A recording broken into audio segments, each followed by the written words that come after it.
Yeah guys, Beast, back to some Beast content, and today I'm going to be doing a video over the new Naki, and I forget her name, let me look. So, Naki, and it's Miza. Okay, so, Naki and Miza. So, these are premium units, so doesn't deserve the kaku, but I always will tell you, if you are not going to be spending money on this game, never ever drop kaku in the premium units.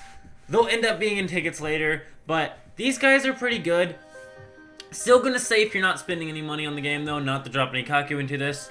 But they're pretty good units, so let's get on into their skills. So I'm gonna go over the Naki first. So I actually have his level 1, but I'm just gonna go ahead and read the level 2 because that's, you know, what I usually read.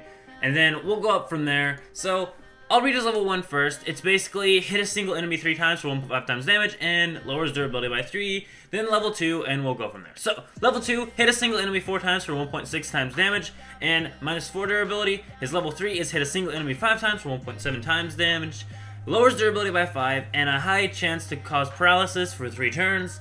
And then we have his level 4, which is hit a single enemy, let's scroll down a little bit, hit a single enemy 5 times for 1.7 times damage, lowers durability by 5, and ultra high chance to cause paralysis for 3 turns. And his level 5 is, of course, hit a single enemy 5 times for 1.7 times damage, lowers durability by 5, and guaranteed paralysis for 3 turns. So, overall, that's pretty good. Now, let's get on into his unique ability and his just other 4 random abilities. So, first things first, we gotta go over to abilities, and I don't actually see them on here, but I do have them translated. So, I'm gonna pretend we can see that, unless it's this button. Okay, there we go. So, his unique ability, that's his ability at 100%, is 2 times damage to bleeding target types. Now, remember this unique ability because it will relate to the other one. These two go kind of really close hand in hand.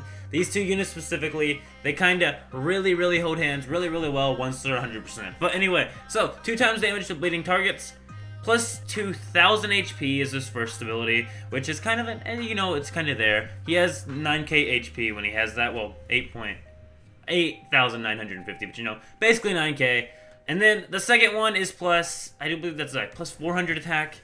His third one is plus 3 turns to paralysis. So paralysis will last 3 turns longer, so he currently causes 3 turns of paralysis.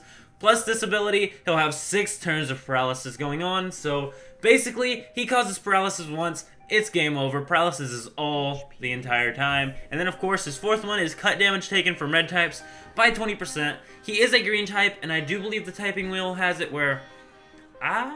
hold up. I forget the typing wheel.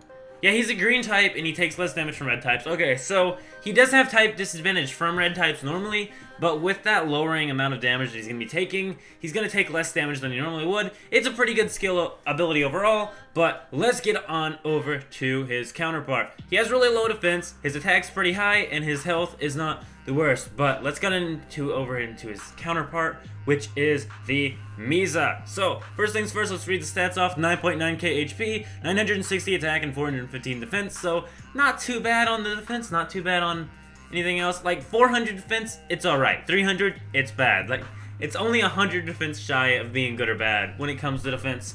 But anyway, let's get on into her level 2 skill. Now, I don't have her level 1 skill, but I'm assuming it will just go down by like 1 tick or something. Maybe instead of 1.4 times damage, it'll be 1.3. And, no, it looks like... yeah, anyway, so let's get right into this. Hit a single enemy 8 times for 1.4 times damage, and a very high chance of bleed for 3 turns. Then, well, see there? Causes bleed. So, his mastered and 100% skill is...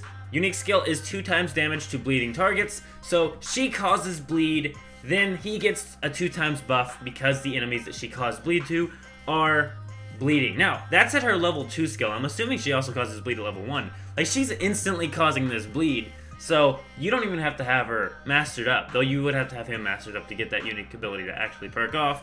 Anyway, onto his level 3 is hits a single enemy 8 times, or her level 3, my bad. Hits a single enemy 8 times for 1.5 times damage, and causes bleed for 3 turns. So, instantly, I do believe that's a 40%, and you're instantly guaranteed to bleed for 3 turns. Next, level 4, for 3 turns, increase allies' attack by 1.25 times, hits a single enemy 9 times for 1.5 times damage, and causes bleed for 3 turns. So, 3 rounds of bleed, hits a single enemy 9 times already for 1.5 times damage, so doing a lot of damage, guaranteed bleed for 3 rounds, and buffs your front row allies attack by 1.25 times at 60%. Now, get on into 80%, level 5, which is the last level, of course. Okay, so, increases allies attack by 1.5 times. Hits a single enemy 10 times for 1.5 times damage, and causes bleed for 3 turns. That's guaranteed bleed 3 turns. Let's get on into the abilities now. I kind of think I should have read her abilities off first, but I'm not too worried about it. Oh, also, she has 12 AP and 8 durability maxed out. But anyway, I'll also state Naki's durability and AP, though you've probably seen it already. That's not something hard to see. Anyway, so her unique ability is 1.8 times damage to paralyzed targets. Remember what he does. He causes paralysis. So basically, the way you'd probably run these two is you'd run them one in front, one in back. I definitely suggest her in the front, him in the back, because he has less defense. So she gets her skill off, she causes bleed, she gets everything buffed up, and everything's looking alright. And then you swap over to him, he causes paralysis, and she's now getting an attack boost. He's getting an attack boost from her bleed, and they just kind of swap off from each other. Anyway, on to the other abilities. So her first normal ability is plus 500 attack. Her second ability is plus 3 AP. Her third ability is plus 3 turns to bleeding effect. So once again, she's going to have 6 rounds of bleeding. So they both have a ton of rounds of bleeding. So basically, they get their skill off once. Both of them just getting their skill off once. Basically, the entire rest of the round, the rest of the entire fights that you're going to be doing, they're going to be bleeding until they're dead. They're going to be paralyzed until they are dead. So then, on the fourth one, of course, it is 1.3 times damage to red types. Now, once again, she does more damage to red types as it is, because she is she's a blue typing, so she already does more damage to red types, plus she's getting an even bigger boost, so she's able to do even more damage to red types. So he takes less damage from the red types, and she does more damage to them. So even though he has type disadvantage, he's still going to not be taking as much damage, even when he's up there getting his skill off. And then when she jumps up there, she's also getting boosted from him. They work really, really well together, and it's really nice to see units that just are basically made to be not side by side, but they're made to be on the field together, and just really nice units overall. I don't mind them. 12 AP and 8 durability for her, and of course it is, I do believe, 6 AP and 12 durability for him. So she's definitely the one that's going to be doing the more damage of the two. But yeah, like I said, they are premium units. If you are free to play, or if you don't plan on topping up that much, then I suggest to skip this banner, as hard as it is to say that, because they are really good units, but they will be in tickets later on. I don't know exactly when, but they will be in tickets. It is 5 steps to get a guaranteed, and it does look like you're actually guaranteed both of them in that 5th multi, because it shows the 2, and then it says 100% chance to pull these 2 guys.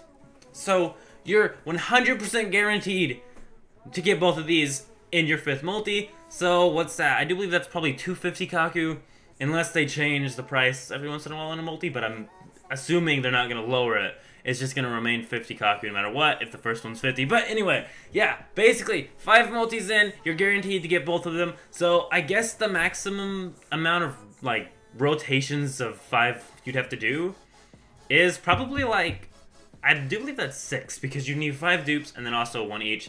But that's assuming you don't have enough luck and you just don't get a single one of them in the first 4 multis every single rotation. So overall, if you have a lot of kaku to spare, or if you're willing to top up, they're very, very good units. If you were just here looking for the skills and just for their stats, they're their stats.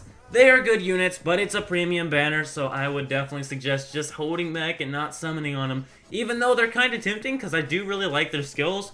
They're nothing crazy. Once they're 100%, they really do shine, and who knows, maybe later on you'll pull them both on a ticket multi, and overall, I really like them. I think they're alright, but not that crazy, and you probably should not be summoning unless you have the kaku. If you have the kaku/Haga, go for it. If you don't do it. But I do believe that's all for now. That was their skills, that's their abilities. That's my opinion on the banner, but I'm out. See ya.